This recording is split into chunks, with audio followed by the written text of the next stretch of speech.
बिस्मिल्लाहिर्रहमानिर्रहीम। अस्सलाम वालेकुम डियर स्टूडेंट। आज का जो हमारा टॉपिक है वो बड़ा आसान सा है, जिसमें हमने कंडीशन ऑफ ग्रोथ को डिस्कस करना है। तो सबसे पहले देखना ये है कि कंडीशन ऑफ ग्रोथ का मतलब क्या है। तो कंडीशन से मुराद यहाँ फैक्टर्स है कि कोई भी ऐसी चीज़ या कोई भी ऐसी कंडीशन जिसकी वजह से ग्रोथ इफेक्टेड हो, ग्रोथ बढ़ जाए या ग्रोथ कम हो जाए, तो इसको हम कहते हैं ये फैक्टर है या कंडीशन है। तो इन फैक्टर्स को या कंडीशन को दो ग्रुप में डिवाइड किया गया, कुछ एक्सटर्नल है, कुछ इंटरनल है। तो पहले हम एक्सटर्नल फैक्टर की बात करेंगे, उसके बाद इंटरनल फैक्टर की बात करेंगे। तो सबसे पहले अगर हम बात करें एक्सटर्नल फैक्टर की, जो पहला फैक्टर जो मोस्ट इंपॉर्टेंट फैक्टर भी है वो टेम्परेचर है। सबसे पहले जब हम टेम्परेचर की बात करते हैं तो टेम्परेचर की वजह से ग्रोथ कम होगी या ज़्यादा होगी, लेकिन ये जो इफ़ेक्ट है ये सिर्फ इस रेंज में होगा, 0 से 35 सेंटीग्रेड। यानी अगर 35 सेंटीग्रेड से टेम्परेचर ज़्यादा हो जाए तब भी ग्रोथ रुक जाएगी, और अगर 0 से कम हो जाए तब भी ग्रोथ रुक जाएगी। तो टेम्परेचर की वजह से जो ग्रोथ पर इफ़ेक्ट है वो इस रेंज में होगा। तो वो इफेक्ट है कि, तो पहले तो आपने बात याद रखनी है कि temperature influence the rate of growth with in certain range. Normally क्या होता है कि टेम्परेचर इस रेंज में, हम हमेशा इस रेंज की बात करेंगे कि टेम्परेचर के बढ़ाने से ग्रोथ का जो रेट है वो बढ़ेगा। टेम्परेचर के बढ़ाने से ग्रोथ का रेट बढ़ेगा, यानी डायरेक्टली रिलेशनशिप है कि अगर ग्रोथ को बढ़ाया जाएगा, अगर टेम्परेचर को बढ़ाया जाएगा ग्रोथ बढ़ेगी, टेम्परेचर को कम किया जाएगा ग्रोथ कम होगी, लेकिन इस रेंज के अंदर।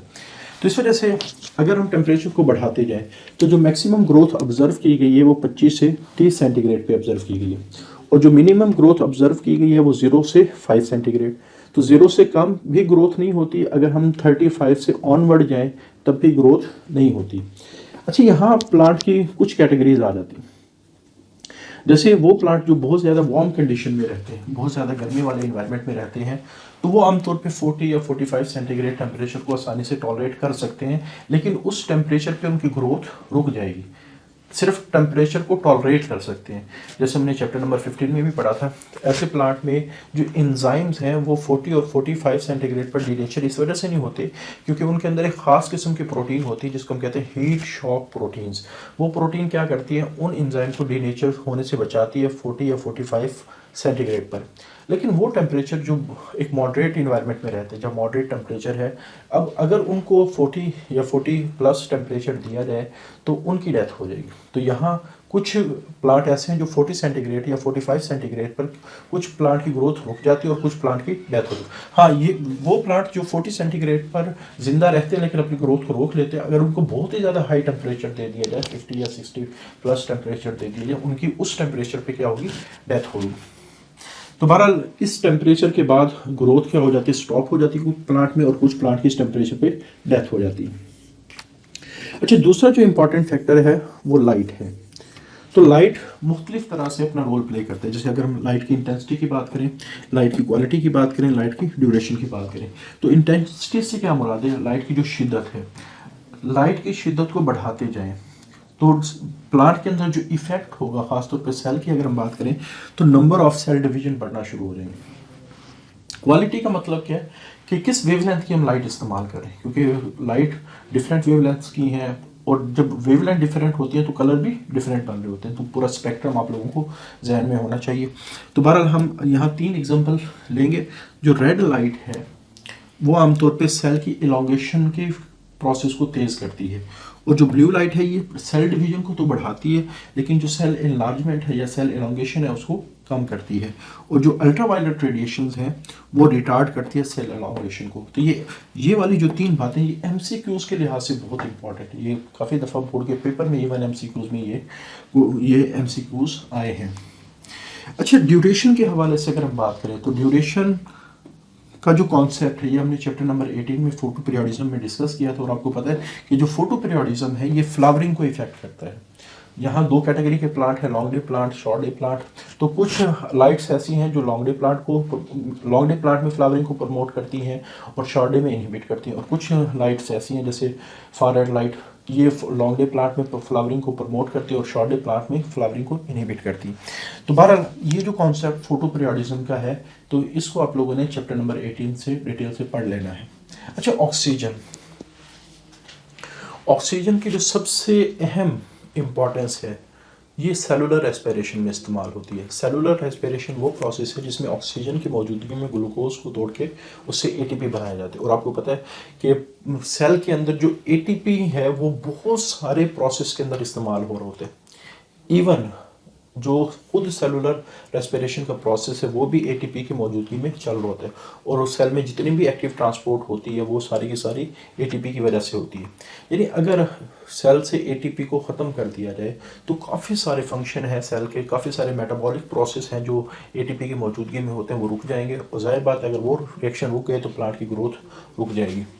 तो अगर ऑक्सीजन नहीं होगी प्लांट में मेटाबॉलिक एक्टिविटी ख़त्म हो जाएगी या डिक्रीज हो जाएगी और प्लांट की ग्रोथ इफेक्टिव होगी। अच्छा, अगर ऑक्सीजन बहुत ज़्यादा क्वांटिटी में हो at very high oxygen level तब भी प्लांट की ग्रोथ स्टॉप हो जाती है। क्योंकि ज़्यादा ऑक्सीजन होने का मतलब ये है कि प्लांट में एक प्रोसेस शुरू हो जाती है जिसको हम कहते हैं फोटो रेस्पिरेशन। और photorespiration it is a reverse of Calvin cycle. Calvin cycle या डार्क रिएक्शन भी इसको कह सकते हैं। तो डार्क रिएक्शन या कैल्वन साइकिल वो प्रोसेस है जिसमें फूड को बनाया जाता है और जितने ज़्यादा प्लांट फूड बनाएगा प्लांट की ग्रोथ अच्छी होगी। तो फोटो रेस्पिरेशन वो प्रोसेस है जो आमतौर पे ज़्यादा ऑक्सीजन लेवल की वजह से स्टार्ट होता है, जिसकी वजह से फूड के जो बनने का प्रोसेस है वो किसी हद तक कम हो जाता है। बल्कि जो फर्स्ट ईयर की बुक है उसमें जो चैप्टर नंबर 13 है उसमें ये बात MCQs लिखा हुआ है कि इस फोटो रेस्पिरेशन की वजह से 25% जो फूड प्रोडक्शन है बाय द केल्विन साइकिल वो क्या हो जाती है, डिक्रीज हो जाती है। अच्छा, कार्बन डाइऑक्साइड भी आपको पता है कि फोटोसिंथेसिस के लिए ज़रूरी है। और यहाँ भी वही केस होगा कि अगर कंसंट्रेशन ज़्यादा हो जाए तो प्लांट की जो ग्रोथ है वो स्टॉप हो जाएगी।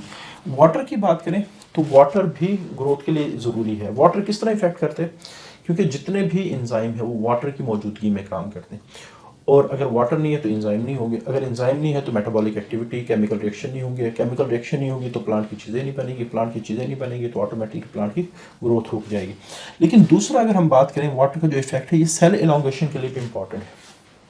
कैसे इंपॉर्टेंट, ये हमने जो फेजेस ऑफ ग्रोथ वाला पिछला टॉपिक डिस्कस किया है उसमें हमने डिस्कस किया था कि जब सेल डिवाइड करता है तो वो सेल छोटा होता है, फिर पानी उसमें एंडोऑस्मोसिस के जरिए से इंटर होना शुरू होता है और 150 टाइम्स पानी इंटर होके सेल को एलोंगेट करता है। यानी पानी की वजह से 150 गुना वॉल्यूम सेल का इंक्रीज होता है। तो जितना सेल बड़ा होता जाएगा इस प्रोसेस को हम कहते हैं सेल एलोंगेशन।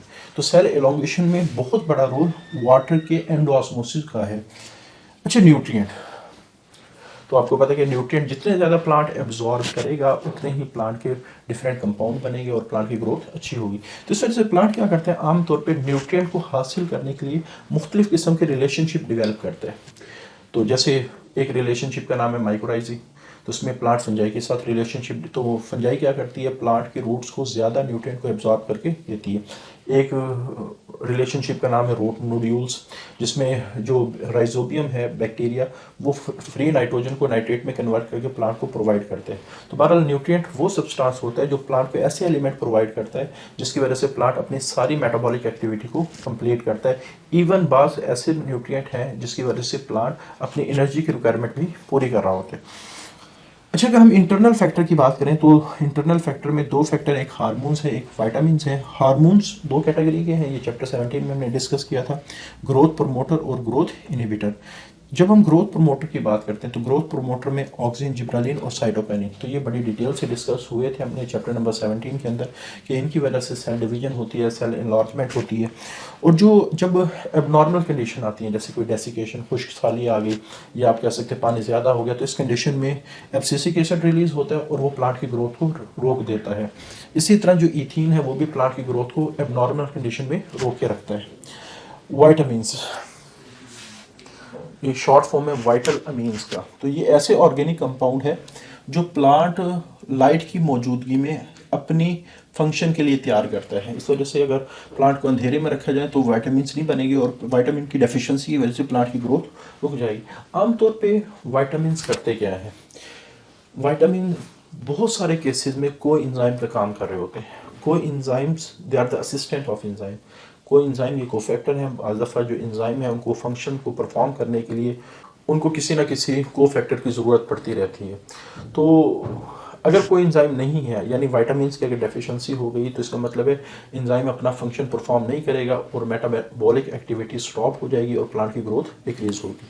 तो बहरहाल ये मुख्तलिफ़ किस्म के फैक्टर हैं जो मुख्तलिफ़ तरह से प्लांट को इफ़ेक्ट कर रहे हैं। तो बड़ा आसान सा लॉन्ग क्वेश्चन है ये।